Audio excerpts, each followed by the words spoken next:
Hey there, future landlords! Ready to dive into the world of rental properties but worried about the initial costs? Today, we're breaking down how you can deduct your startup expenses and save some serious money on your taxes. Let's get started. First things first, what are startup expenses? These are the costs you incur before your rental business officially begins. Think of them as the necessary expenses to get your property ready for tenants.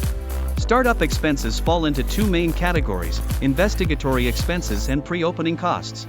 Investigatory expenses include fees for market research, such as analyzing neighborhood demographics. Pre-opening costs cover things like office expenses, insurance premiums, and maintenance costs before the property is rented out. Now, here's the good news. You can deduct up to $5,000 of your startup expenses in the first year. Any remaining amount can be deducted over the next 15 years. Some common startup costs include office rent, home office expenses, recruiting employees, setting up a website, and advertising costs. But remember, expenses like the cost of purchasing the property itself are not considered startup expenses. These need to be depreciated over time.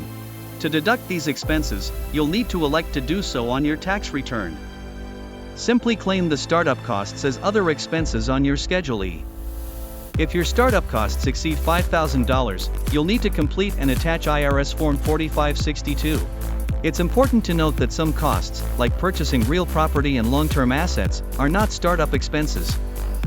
These are capital expenses that must be depreciated over their useful life. So, whether you're preparing to rent out your first property or expanding your rental business, understanding these tax deductions can help you manage your finances more effectively. Ready to get started? Thanks for watching. If you found this video helpful, be sure to like, comment, and subscribe for more tips on managing your rental properties. See you next time.